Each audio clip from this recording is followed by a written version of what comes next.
board set up for, oh, thank you for recording. For lots of different classes. We have them for our tutors, for students. We have even one that's set up with past tutors and current tutors to all mingle, discussion forums, things like that. Collaborating then with the vendors. So for example, we've been partnering with Link Systems now for, I think, since the inception of the Online Education Initiative and when I started at my position. So about 9 years now. Ensuring accessibility, so just making sure then that students are able to access in different levels. And again, lots of assistance through different communication channels. So whatever that may look like, as far as email, chat, video, just lots of different types of things. And then really the focus of our session is forming a consortium. So being able to pool your resources with other institutions. So if you want to go to the next slide. So I just ended the poll and shared the results. Sure, let's do that before we talk about the consortium. I can't see the results. It says I shared them, but can you see them on your end, Lindsay? No. I can't. I'm not sure. I see it, but all I see is my own response. Okay. Well, maybe you can play with that, Rich. Yeah. I talk about the consortium. Sorry. That's okay. We're trying the new, little bells and whistles to, make it more interactive, but it's all right. So for those of you that are not familiar with what a consortium is, essentially it's a tutor exchange.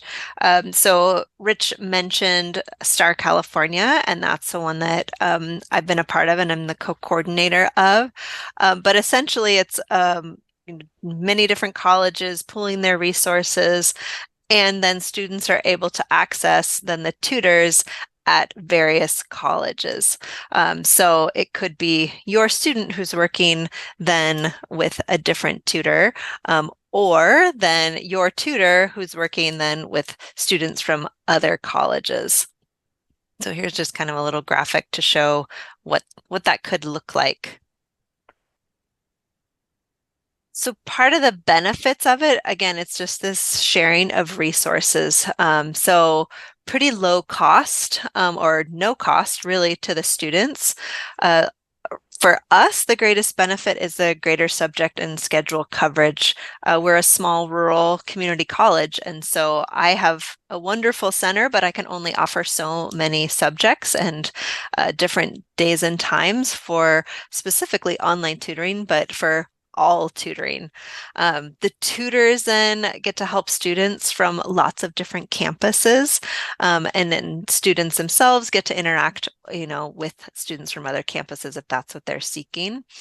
It's a real proactive where students then get to ask those questions and be helping them learn by, getting the tutoring that they need. And then help is available obviously when not all centers may be open 24/7. So there's lots of services and into the evenings or the weekends. So like I mentioned, for schools, it's just supplementing the already existing services. There's the option for regular session review because all of those then are recorded and kept. And then just a cool professional opportunity for the tutors. And again, it's sharing those resources, the expertise, and an opportunity to collaborate. So for us, which again, Rich will talk about in a minute, we formed a consortium among the California community colleges, but there are other existing consortiums, and again, we'll talk about that. So you find potential partners, whatever that may look like. That could be, again, within your own system, or maybe it's in, within your state.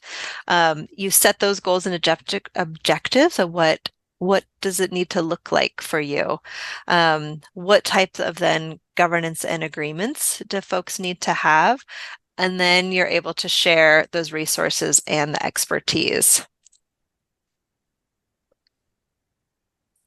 So there are a few that we outlined here. There may be others that we're not aware of, but Star New York was actually the first. The SUNY schools in the state of New York was one of the first consortiums that we partnered with to allow their colleges to share the technology or the platform for tutoring along with their tutoring resources, the actual tutors in different subjects. And I have a little history slide, I think, after this. But etutoring.org was something that I think initiated out of the state of Connecticut and has spread through the Western e-tutoring consortium. I believe there was an Ohio e-tutoring consortium as well. I know Connecticut DLC sunsetted that back in 2019, and Washington State has assumed that. And then Star California, Lindsay will go into more history and detail about the member schools and how that works there. But that's just a little bit of a background on some of those existing consortia.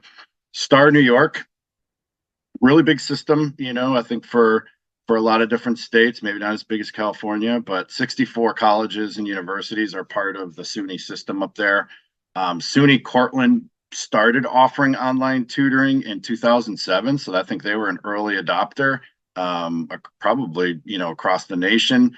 And they launched Star New York back in 2011 with 4 schools, and it has since grown over time. They received some money from the chancellor's office when they presented this, and the administration felt like this was something that they should do and held a lot of value for the schools and the SUNY organization. And currently today, there's 21 members and there's new schools joining each day. So then Star California, really we started in 2019, or actually, 2019, we had 4 member colleges. It was just, we had this idea of starting a consortium, and we knew that the Star New York consortium existed. And so we were looking to that one as our model. And it was slow to get started. But last year we had 9 member colleges, and then this year we're up to 16. And so we've been able to grow tremendously. There was a question in the chat about who pays for the tutors. So essentially, there's however you want to set it up. For us, we set up that we ask folks to have at least could be one or could be multiple tutors, but put forward about 5 hours of tutoring per week, whatever that may look like. And that's at the minimum. Maybe you want to put more in depending on what your students are accessing. But you would then pay your tutor for those hours that they're putting into Star California, but just your tutor. And then the point is that then the students get access, all these students at all these colleges have access to the greater schedule of our tutors. One college, actually Porterville College, she was facing some challenges within her program. And so she actually put all of her tutors in Star California, and that's actually how her program does its online tutoring. It's all through Star California. So many of the tutors are from Porterville, but then her students have access to their own tutors, but then also the wider variety of tutors. So for her, it's a super valuable opportunity for students to access that. The platform that we use is Pisces, and that is through our partners with NetTutor. And one of the, I guess, amazing things about being in the California community colleges is that the chancellor's office is paying for the use of the platform. And so there is no other cost associated with it other than just what you are paying your tutors of what you're putting forth, into it. So, you put in a couple hours a week that you're paying your tutor, but then you get all these other subjects and all these other hours available, potentially into the evenings, or other, times that you just don't have, or just subjects that you aren't able to offer. Let's see, next slide. And as far as then with joining Star California, if you are a California community college, it's pretty simple. We just have a participating institution agreement that we ask for you to sign. Then the tutors, whoever then you're going to have be a part of Star California, you provide that information. They get trained on just the basics of the platform, with the understanding that they've had, they've already gone through tutor training, because this is just a couple modules on online tutoring and the platform. So again, we're putting that then on the coordinators, that they're doing the bulk of the training. The tutor is then getting a little bit of supplemental training. And then the student just confirms just the days and times that they'll be available and the subjects, and then they go live, and it's all through Canvas. So again, it's all the same platform that we're using. So that is a benefit. I was actually just talking with the Star New York folks, because they're now wanting to collaborate more with us. Now that we've kind of gotten launched, we've done it a little differently than what they have done. And so I'm going to be presenting at their conference next month to share just kind of what we've been doing, because they've been locked into their amazing consortium, but they've had a certain way that they've done it. And now they're thinking, oh, is this the way that we should be doing it, or can we change it? What are some other ways to then do a consortium? And so I'm excited about that opportunity as well. And we're doing okay on time, right? We want to Yeah. leave some time, I think, for questions, but we did want to include a couple of resources for you. These are the websites. There's tons of information on there, respective to each of these organizations. So I'm sure these slides will be available to you later, but I'll leave it up here for a quick second here if you wanted to just jot it down and visit these sites at some point later on. So, what would be some of the next steps? You'd want to kind of look at, what platform is going to work for you. In California and New York, Pisces is working very well for them. There are other platforms available too. But the way Pisces is integrated into the LMS, the way it's integrated, if you're using NetTutor, it'll all be on the same page for students. And I think that is a pretty big benefit, because it kind of provides that one-stop shop for students that need that academic support, either from on-campus tutors providing some online sessions, through the Star California, through the consortium, and through NetTutor if it's at night and on the weekends.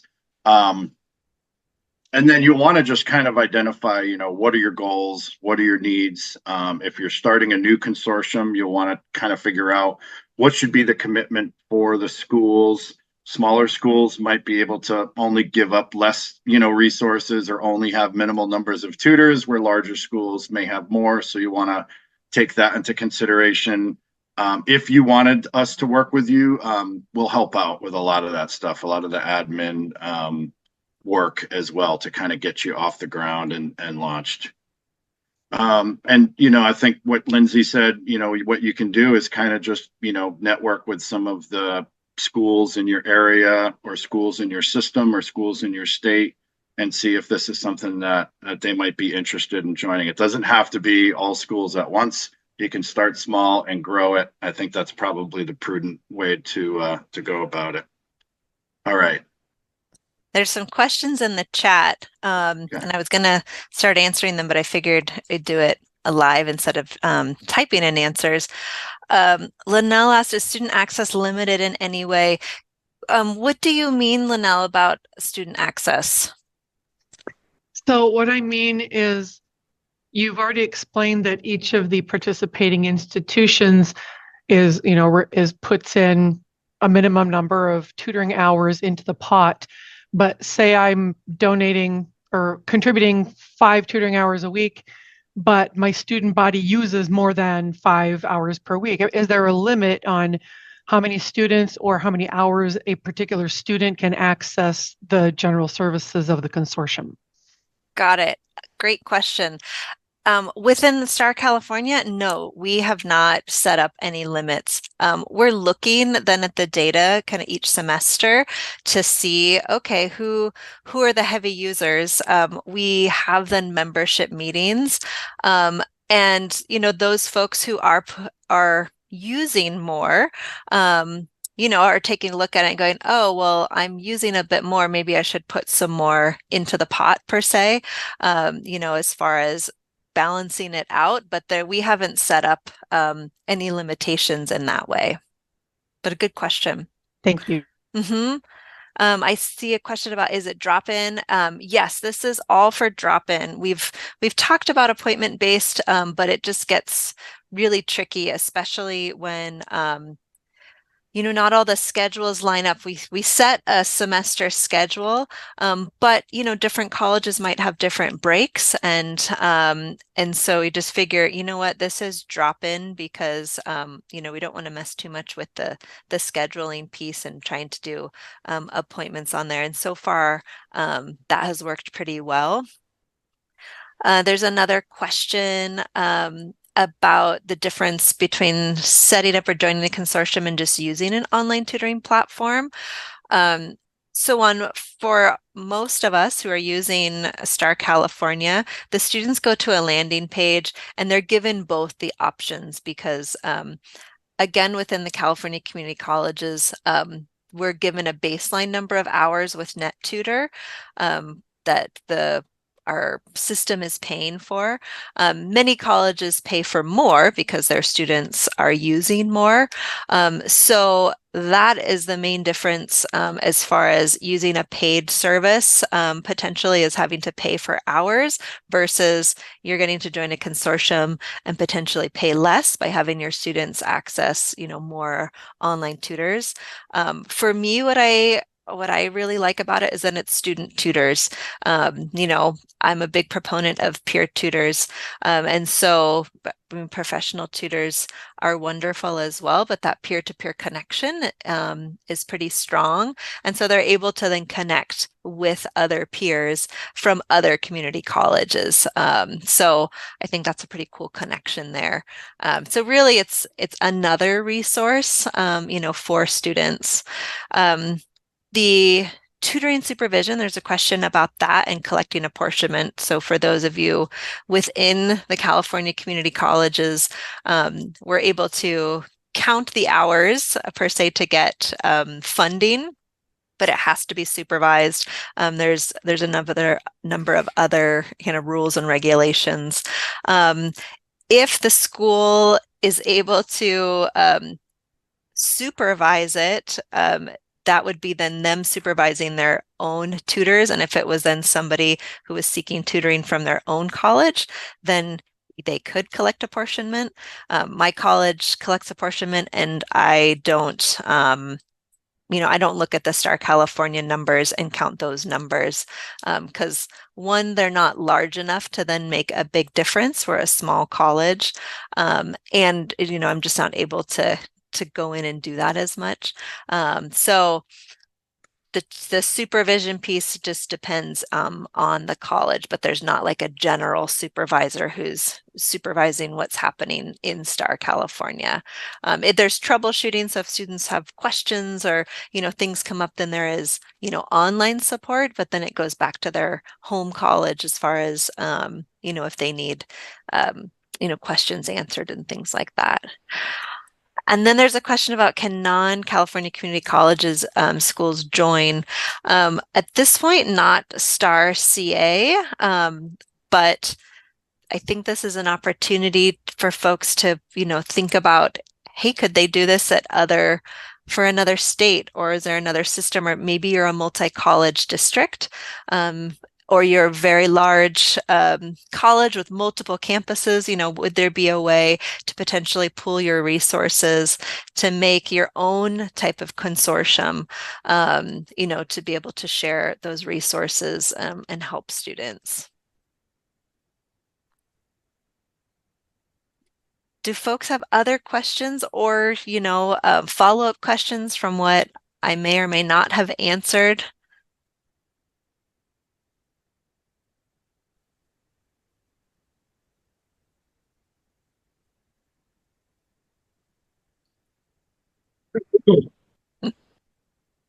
I see a hand. Howard, yes.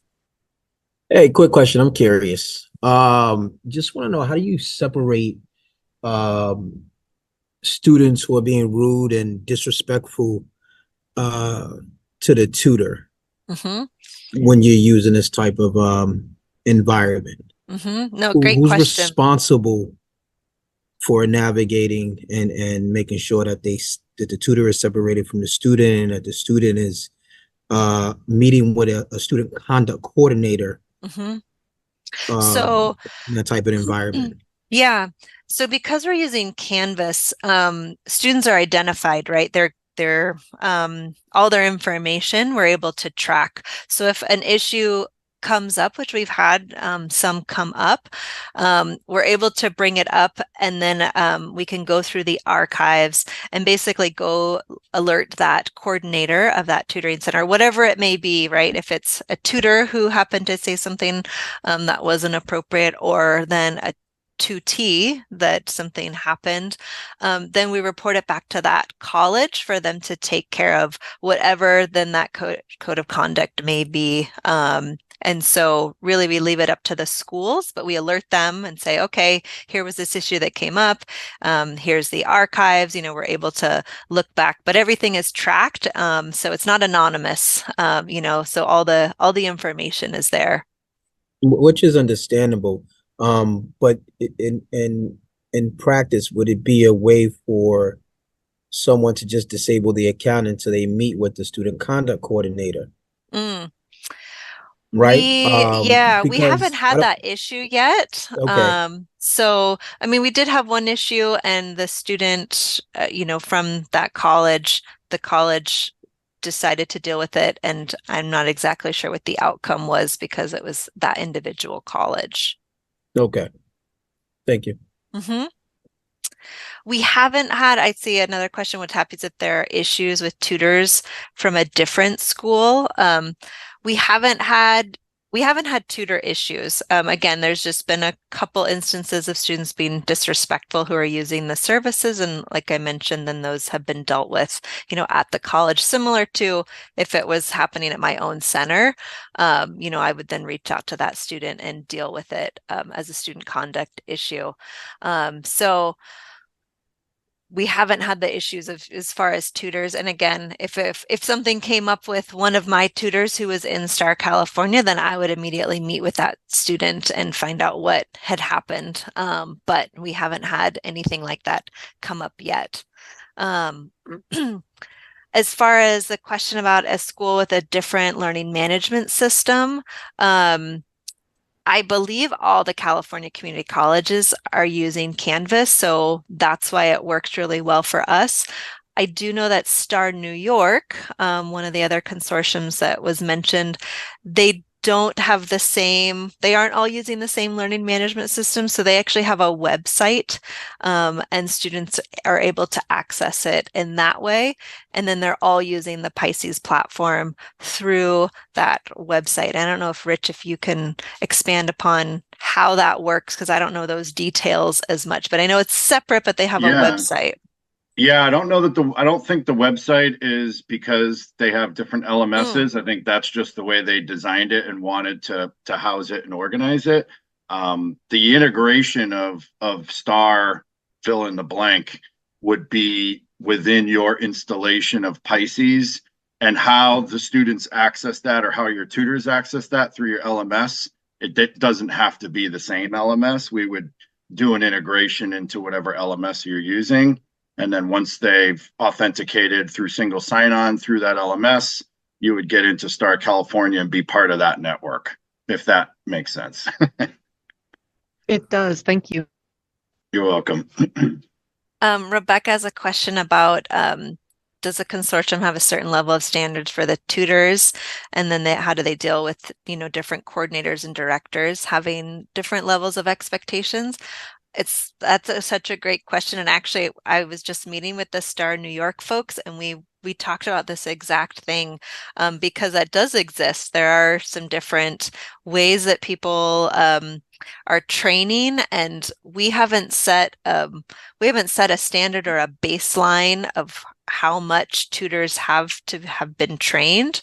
But again, just this week, this kind of came up and it made me think, oh, maybe we should create something like that for the future, but we haven't yet. And I don't think the folks at Star New York have either. But again, like I said, when we first started, it was with the idea that we were putting our most experienced tutors and really, it's like this is a representation of our college. And so we really want to have some of our best tutors who are in the consortium, representing Columbia College or whatever college they may be from. So that's how I've looked at it. And that's what we've tried to promote. But we don't have a baseline as far as, okay, this has to be, had to have been covered.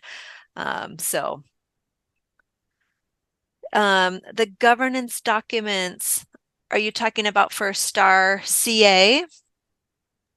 Yes, we talked about all the agreements that you abide by, and like the agreement that a new institution wanting to join the consortium. Yes, So, yes. all of those things. Yeah, it's all on the Star CA website, but I'll put that into the chat so then you can link directly to it to check it out. And that it has the PIA and it has the current schedule. You can see what that looks like.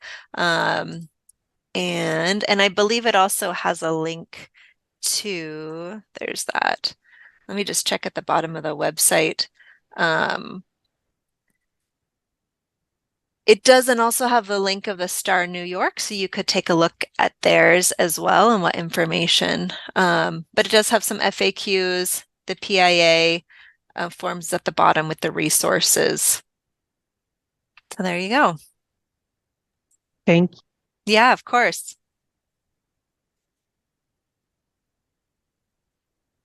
And if folks have questions or they just want to chat, feel free to unmute or raise your hand.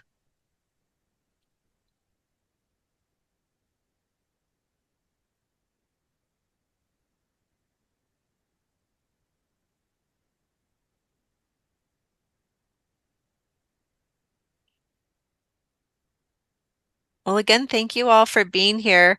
If you have questions, I'm going to put my email into the chat.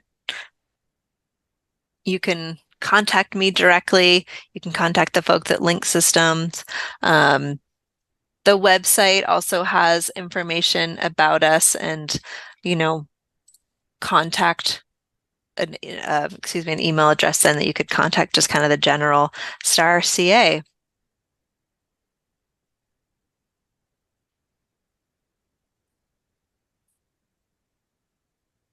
All right. Well, that was our lightning round. Thank you, Lindsay. That was I appreciate quick. it. Thank you. Truly I put the my lightning. email address in the chat. If anybody has questions, reach out to me as well. I hope you guys have a great conference. All right. See ya.